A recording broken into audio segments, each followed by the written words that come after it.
मेरे पति की मौत के बाद जब मैं सोती तो मानो ऐसे लगता कि कोई मेरे बगल में सो रहा है। मेरे पति रोज मेरे सपने में आते थे और कहते थे कि तुम रोती मत रहा करो, मैं तुम्हारे साथ हूँ। लेकिन सुबह उठकर मैं हैरान हो जाती क्योंकि सुबह बेड के दूसरी तरफ किसी के सोने के निशान होते। एक दिन मैंने सच्चाई जानने के लिए अपनी सहेली को मेरी जगह सुला दिया और फिर आधी रात को, मेरा नाम विधि है और मैं आपको एक ऐसी कहानी बताने वाली हूँ जिसे सुनकर आप सभी सोच में पड़ जाएंगे कि मेरे साथ ऐसा कुछ भी हुआ होगा। लेकिन जो कुछ हुआ उस पर विश्वास रखना मेरे लिए जरूरी था। मैं दिखने में सुंदर थी लेकिन मेरी किस्मत इतनी सुंदर नहीं थी। मैं अपने माता पिता की इकलौती संतान थी। मेरी शादी की उम्र हो गई तो मेरे मम्मी पापा मेरे लिए रिश्ता ढूंढ रहे थे। एक दिन मैं अपनी सहेली के घर से लौट रही थी, तब माँ रास्ते में मिल गई और कहने लगी कि जल्दी चलो, लड़के वाले तुम्हें देखने आए हैं। और तुम्हारा फोन बंद आ रहा था। कब से मैं फोन लगाए जा रही थी। मैंने कहा कि माँ, फोन चार्ज नहीं था इसलिए बंद हो गया। तब माँ आगे कुछ ना बोली और मुझे घर ले आई। मेरी सहेली भी मेरे साथ आई हुई थी। मैं जल्दी जल्दी तैयार हुई और नाश्ता लेकर हॉल में आई। लड़के वालों ने मुझे देखा और कहने लगे कि हमें ऐसी ही लड़की चाहिए थी। आपकी बेटी बहुत सुंदर है। उन्होंने बताया कि उनके माँ बाप नहीं हैं और लड़के के लिए उसकी बहनें रिश्ता देखने आई थी क्योंकि वे दोनों बहनें बड़ी थी और उनकी शादी हो चुकी थी और लड़का सबसे छोटा था। रिश्ता ना करने की कोई वजह नहीं थी, बस इतनी थी कि लड़का थोड़ा सावला था। मैं इस रिश्ते के लिए तुरंत राजी हो गई, लेकिन उन दोनों की शर्त थी कि शादी जल्द से जल्द हो जाए। क्योंकि दोनों बहनों की शादी हो गई है इसलिए बहनें भी बार बार मायके आना थोड़ा मुश्किल होता है। माँ कहने लगी कि उनका खुद का घर है, लड़का अकेला रहता है और पढ़ा लिखा है, अच्छी नौकरी भी करता है, और क्या चाहिए। साथ ही साथ उनका घर भी हमारे घर से ज्यादा दूर नहीं था। सुना था कि जिस लड़के के साथ मेरी शादी हो रही थी वह बहुत अच्छा और मेहनती है।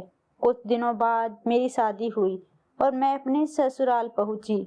मायका नजदीक होने के कारण जब मेरा मन करता तो मैं माँ से मिलने आ जाती और मेरे पति वरुण ने मुझे कभी रोका भी नहीं।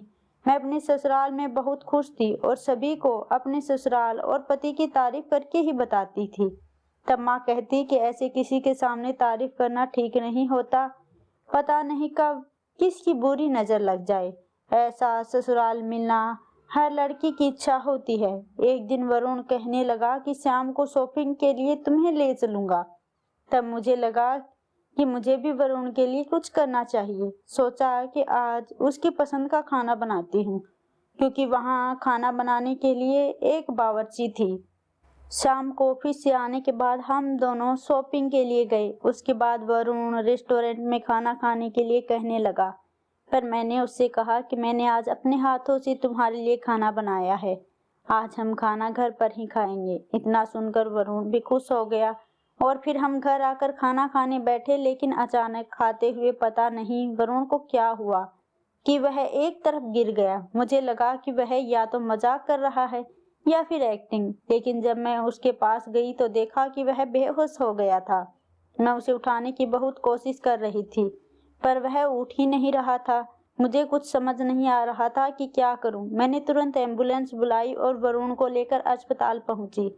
जब वहां डॉक्टर ने वरुण को देखा तो मुझे अजीब नजरों से देखने लगा। मैंने उन्हें सारी बात बताई। वह अस्पताल में नया था और वह वरुण को पहचानता था। वरुण उसके भाई का दोस्त था। फिर उसने मुझे वहीं बैठने के लिए कहा और वरुण को अंदर ले गए। मैं बहुत घबरा गई थी। थोड़ी देर बाद डॉक्टर बाहर आया और कहने लगा कि तुम्हारे पति को हार्ट अटैक आया है और वह अपनी आखिरी सांसें गिन रहा है। यह सुनकर मेरे पैरों तले जमीन खिसक गई। मुझे अपने कानों पर विश्वास नहीं हो रहा था। मेरा रो रो कर बुरा हाल था। लेकिन जब मैं वरुण से मिलने अंदर गई तो वरुण इस दुनिया से जा चुका था। मुझे अपनी फूटी किस्मत पर रोना आ रहा था। वरुण के अंतिम संस्कार के बाद मैं अपने मायके में रह रही थी। मैं अपने कमरे से बाहर नहीं निकलती थी। ऐसे ही एक दिन मैं सो रही थी, तभी वरुण मेरे सपने में आया और मुझसे कहने लगा कि तुम्हें रोने की कोई जरूरत नहीं है, मैं तुम्हें ऐसे नहीं देख सकता। तब मैंने उससे कहा कि तुम मुझे छोड़कर क्यों चले गए, मैं अपनी जिंदगी आगे कैसे बिताऊंगी तुम्हारे बिना। हमारी शादी को सिर्फ 2 ही महीने हुए थे और तुम मुझे अकेला छोड़कर चले गए। तो वह कहने लगा कि मैं कहाँ तुम्हें छोड़कर गया हूँ, मैं तो तुम्हारे पास ही हूँ। बस इतनी सी बात है कि जब भी तुम्हें मुझसे मिलना हो तुम अपने घर आ जाना, मैं तुम्हें वहीं मिलूंगा। मैं वरुण से लिपट कर रोने लगी और तभी मेरी आंख खुली तो देखा कि यह एक सपना था। वरुण को गए फिर 15 दिन हो गए थे। मैं भी अपने कमरे से बाहर नहीं निकलती थी। मेरी सहेली मुझसे मिलने आती और मेरी हिम्मत बढ़ाती।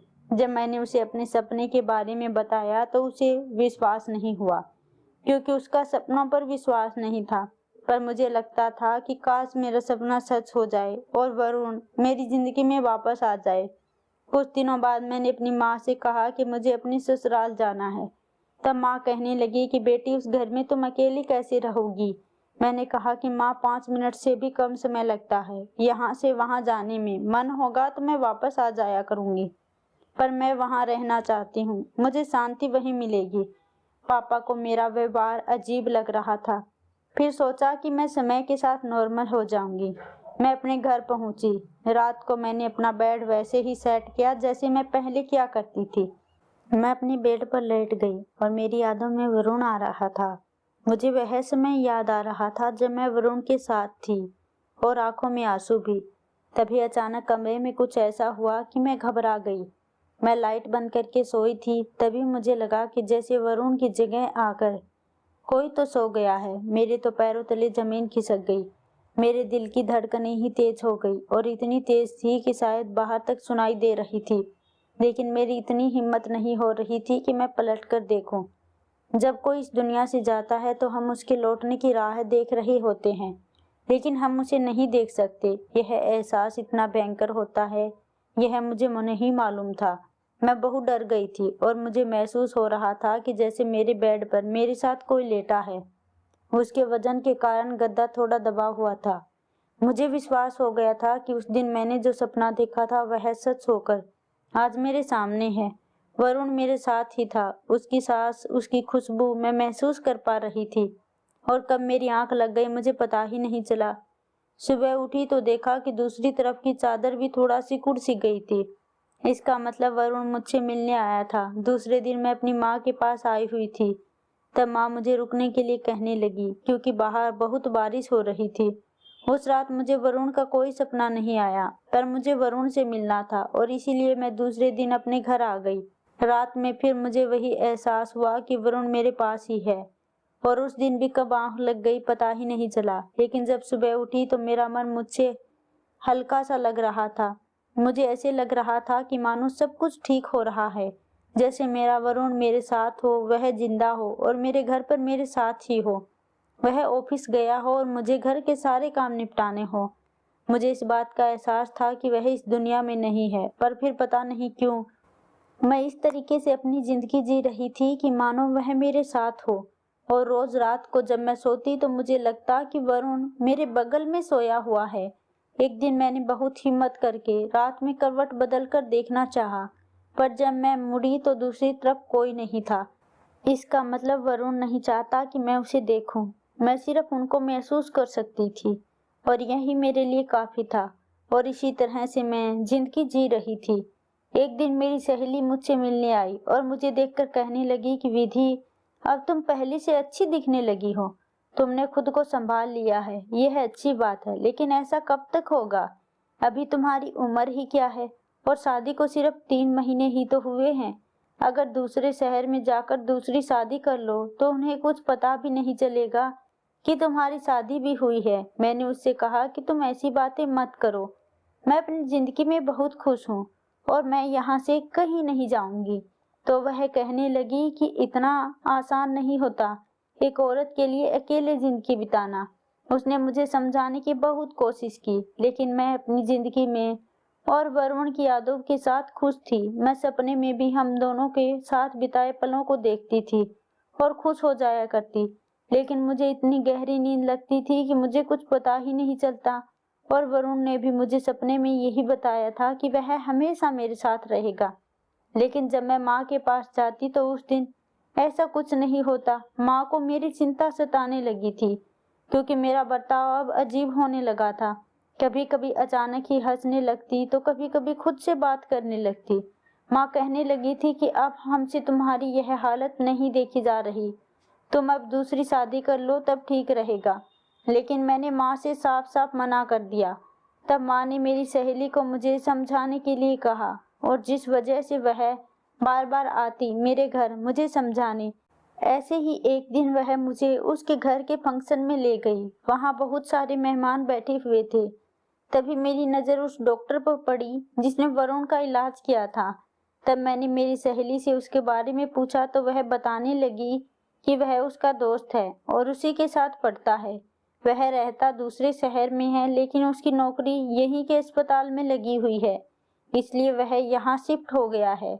उसने आगे भी बताया कि उसकी इच्छा है कि मेरी शादी उसके साथ हो और उसके घर वाले भी राजी हैं इस शादी के लिए। तभी मैंने अपनी सहेली से कहा कि इसी ने वरुण का अंतिम समय में इलाज किया था। तब वह कहने लगी कि उसे इन सब के बारे में पता था। फिर उन दोनों की शादी पक्की होने के कारण मैंने अपनी सहेली को बधाई दी, क्योंकि एक तो वह डॉक्टर था और दिखने में हैंडसम भी था। मैं अपनी सहेली के लिए बहुत खुश थी। मैं हर बार अपने पति के साथ बीते समय को याद करती थी। हर बार उसी के बारे में सोचती रहती कि कैसे हम दोनों बैठकर बातें किया करते थे। यही सोचती रहती कि उस दिन वरुण मुझे शॉपिंग के लिए ले गया था और फिर हम दोनों बहुत घूमे फिरे, और वही दिन मेरे लिए सबसे बड़ा था। मुझे नहीं पता था कि मेरे पति को हार्ट अटैक आया है। डॉक्टर ने बताया कि ऐसा किसी के साथ भी हो सकता है। माँ सही कहती थी कि ऐसे किसी को अपनी खुशियों के बारे में नहीं बताना चाहिए, वरना नजर लग जाती है। और सच में मेरी खुशियों को किसी की नजर लग गई थी। सच में मेरी जिंदगी बर्बाद हो गई थी। मैं वरुण को भूल नहीं पा रही थी। मैं यही सोचती रहती कि यह सब मेरे साथ क्यों हुआ। अपनी सहेली के घर के फंक्शन में एक बूढ़ी माई आई हुई थी और वह मुझसे बड़े प्यार से बातें करती थी। मेरी सहेली ने उन्हें मेरे बारे में सब कुछ बताया हुआ था। तब मैंने उनसे पूछा कि क्या इस दुनिया से एक बार जो चला जाता है वह वापस आ जाता है? तो वह कहने लगी कि नहीं बेटा, ऐसा कभी नहीं हो सकता। वह मरे हुए लोग नहीं होते, बल्कि उनकी आत्मा होती है जो अपने दिमाग के साथ खेलती है और हमसे झूठ बोलती है। उनकी बात सुनकर मैं डर गई।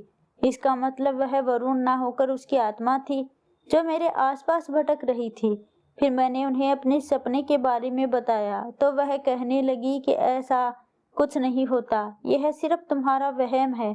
तुम अकेले उस घर में रहना बंद कर दो, वरना तुम्हें ऐसे वहम होते रहेंगे। मैं बहुत डर गई थी, पर अब मुझे इन सब से बाहर निकलना था और मैंने सोच लिया कि अब मुझे क्या करना है। मैंने अपनी सहेली से कहा कि एक रात तुम मेरे साथ मेरे घर में रहो। वह भी डर गई, लेकिन मैंने उसे बहुत समझाया। तब फिर जाकर वह मानी। हम दोनों मेरे घर पहुंचे और रात को मैंने उसे अपनी जगह सुला दिया और कमरे की लाइट बंद कर दी और एक कोने में बैठ गई। वह बेचारी बहुत डरी हुई थी और साथ ही मैं भी, लेकिन मेरे पास कोई रास्ता भी नहीं था। समय ऐसे ही बीत रहा था और हम दोनों को अभी तक कुछ भी हलचल महसूस नहीं हुई। फिर करीब रात के 12 बजे मैंने कुछ ऐसा देखा जिसे देखकर मेरे पैरों तले जमीन खिसक गई। सामने वाली खिड़की से कोई तो अंदर आया। एक पुरुष था, लेकिन उसकी लंबाई वरुण से ही ज्यादा थी। थोड़ी देर बाद और 2 आदमी उसके पीछे आए। उसके बाद एक आदमी ने रुमाल पर कुछ लगाया और मेरी सहेली के मुंह पर ले जाने वाला ही था कि मैं जोर से चीखी। वह सभी डर गए। मैंने तुरंत ही लाइट ऑन की और मुझसे ज्यादा तो मेरी सहेली हैरान थी, क्योंकि जो आदमी वहां खड़ा था वह कोई और न होकर उसका होने वाला पति था। वह तुरंत उठकर मेरे पीछे आकर खड़ी हो गई। मैंने हाथ में रॉड उठाई और कहा कि खबरदार। आगे आने की कोशिश भी की तो वह आदमी थोड़ा घबरा गया और उसने बाकी उन दोनों को जाने के लिए कहा। मैंने अपने पापा को पहले ही फोन मिला दिया था और उसे पता नहीं चला। थोड़ी देर बाद माँ पापा घर पर आ गई और पापा उसे पुलिस की धमकी देने लगी। तब उस डॉक्टर ने जो कुछ बताया उसे सुनकर हम सभी सुन पड़ गए। वह कहने लगा कि मुझे पता था कि तुम इस घर में अकेली रहती हो और तुम्हारा मानसिक संतुलन भी ठीक नहीं है, इसलिए मैं रात के समय तुम्हारे यहाँ आता था और तुम्हें बेहोश कर देता था। मेरे दोस्त भी मेरे पीछे आते थे और फिर वे तुम्हारे साथ, और जिसके मुझे ढेर सारे पैसे भी देते थे। तुम्हें लगता था कि तुम्हारे पति की आत्मा तुम्हारे पास होती है। पर उस समय मैं तुम्हारे बगल में होता था। उस दिन जब तुमने पलटकर देखा तो मैं बेड के पीछे जाकर छिप गया और तुम्हें लगा कि वरुण नहीं चाहता कि तुम मुझे देखो, और फिर तुमने मुझे कभी पलटकर नहीं देखा। लेकिन जब मैंने उसे सपने के बारे में पूछा तो वह कहने लगा कि तुम्हारी सहेली को तुम्हारे बारे में सब कुछ पता था। तब वह कहने लगी कि हम फोन पर बातें किया करते थे और बातों बातों में मैं तुम्हारे बारे में इन्हें बता देती थी, पर मुझे नहीं पता था कि यह इतना गंदा इंसान है और ऐसी हरकत करेगा। फिर मेरे पापा ने उसे पुलिस के हवाले कर दिया और वह सारी बातें सुनकर मैं वहीं पर बेहोश हो गई। एक सदमे से अभी उभरी नहीं थी कि दूसरा सदमा मेरी राह देख रहा था। मेरी सहेली ने भी उस आदमी से अपना रिश्ता तोड़ दिया, पर गलती मेरी भी थी कि मैंने सारी चीज़ों को अपने दिमाग में पूरी तरह बिठा लिया। मेरी सहेली ने अपने घर में सभी को उसके बारे में बता दिया। उसकी बहुत बदनामी हुई और कुछ दिनों बाद उसे जमानत तो मिल गई, पर कोई नौकरी नहीं दे रहा था। पर मैं हैरान थी कि एक डॉक्टर होकर इतनी गंदी हरकत। मैंने वह घर बेच दिया और माँ के पास रहने लगी। फिलहाल तो मैं शादी नहीं करना चाहती, क्योंकि जो कुछ मेरे साथ हुआ मैं उसे भूल नहीं पा रही थी। लेकिन यह समाज भी कैसा है, किसी की मजबूरी का कैसे फायदा उठा सकता है। यहाँ तो लोग मरे हुए लोगों को भी नहीं छोड़ते। यह कहना गलत नहीं होगा, मैंने कभी नहीं सोचा था कि मेरी किस्मत इतनी बुरी होगी। पता नहीं किसकी बुरी नजर लग गई, लेकिन मुझे अभी थोड़ा समय चाहिए था इन सब से बाहर निकलने के लिए और आगे की जिंदगी के बारे में सोचने के लिए।